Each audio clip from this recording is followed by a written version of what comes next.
And yet, even though they did that, and they might have 100,000 men meet 100,000 men, at the end of the fighting, it might only have been a couple hundred dead.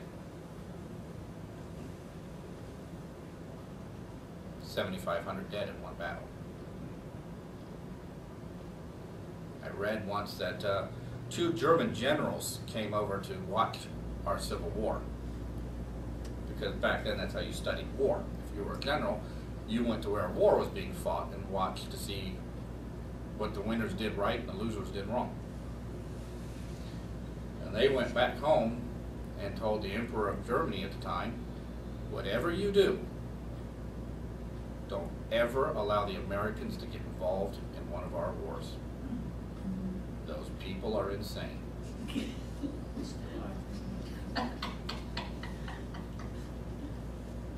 Because they were used to that idea, big armies marching towards each other, a couple hundred men getting killed, and then the armies break apart and move on. We stood there for 3 days. One battle. Pounding away at each other. Charging into lines that, well, who would do something like that? And you know what? He proved to be right, by the way, those generals. Because when World War I broke, big chunk of our infantry, when they landed in England, they would get off the boat and somebody would hand them a rifle. It's the first time they ever touched a rifle. World War I, they were trained, often with broomsticks or 2x4s, how to carry one, not how to fire one. First time most of them fired their rifle was in battle. And what did we do? Charged right in. And why? Because we're nuts.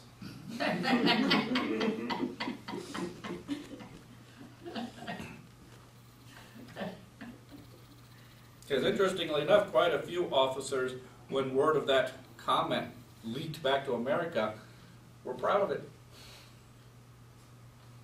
Darn right, we're nuts. Leave us alone.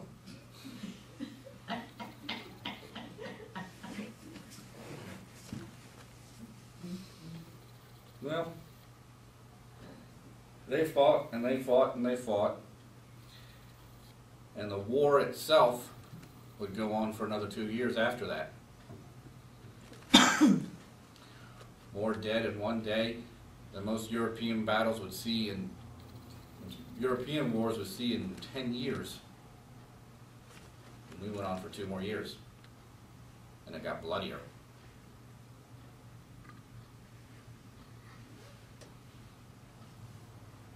Now, and they decided that they would dedicate Soldiers National Cemetery in October. That's the big cemetery in Gettysburg. The town had asked some prominent orator of the time to come and talk. And he said he didn't think it was appropriate for just him to come and talk. That there were other more prominent orators, and shouldn't the president be there? And the town said, don't really see why. But he convinced them otherwise, which proved he was a great orator. And they decided to postpone it until November 19th. Now, we live in an age of sound bites. Remember the first Superman movie that came out with Christopher Reeves? What a great sound bite, what a tag it had with it.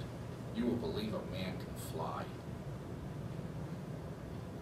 Star Wars, may the Force be with you. Read a historical novel about a guy who fought in the Napoleonic Wars, and the tagline on the back of it, history comes dangerously alive. You read that and you think, oh, I got to read more about this. So we live in an age of sound bites. I've even seen places where they said, you need to get your entire concept. I don't care if you're trying to pitch national strategy, healthcare policy, a book, a movie, whatever. Get it down to 15 words. And once you got it down to that, get it down to 7. Because most people That's what they'll pay attention to, is 7 words. You go to that 8th word and they've already forgot what the first one is, I guess.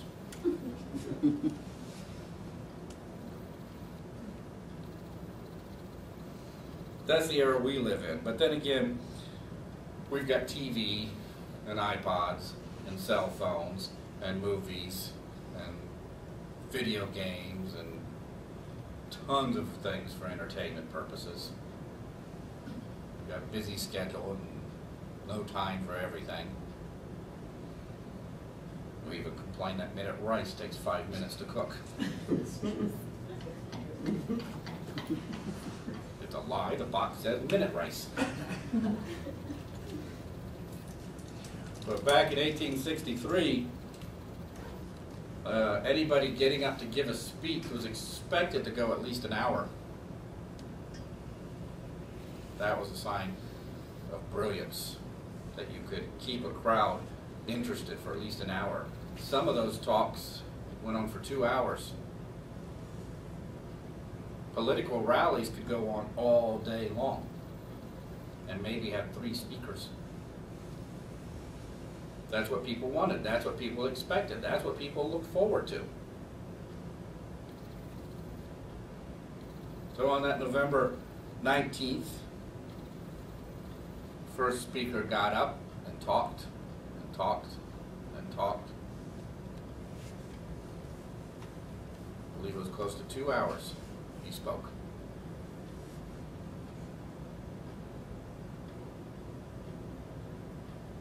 You've all heard of Gettysburg. You've all heard of the battle. What's the name of that first speaker? What did he talk about? Talked for 2 hours. What was it about?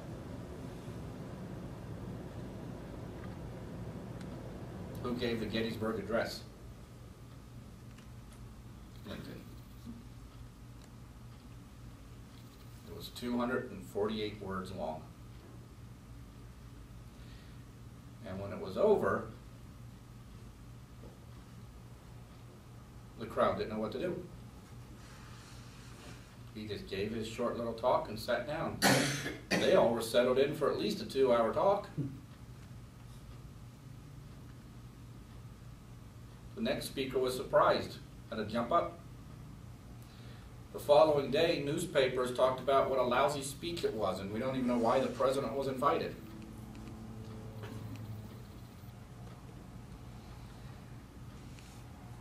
And the gentleman who gave the first talk hunted down those reporters who talked about how lousy Lincoln's speech was, and called them all idiots. Politely. But he called them all idiots. He said, long after the world forgets that there was ever a fight here at Gettysburg, they will remember President Lincoln's words.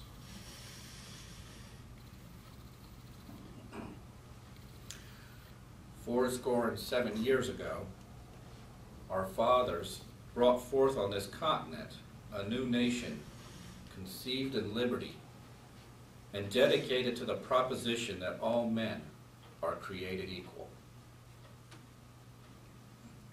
If he had stopped there, he'd have been brilliant.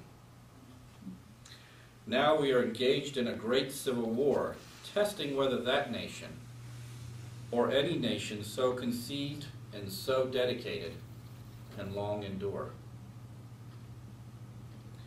We are met on a great battlefield of that war.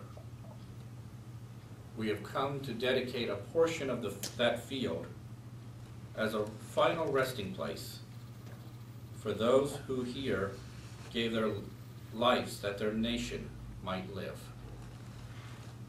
It is altogether fitting and proper that we should do this. But in a larger sense, we cannot dedicate, we cannot consecrate, we cannot hallow this ground. The brave men, living and dead, who struggled here, have consecrated it far above our poor power to add or detract. The world will little note nor long remember what we say here, but it can never forget what they did here.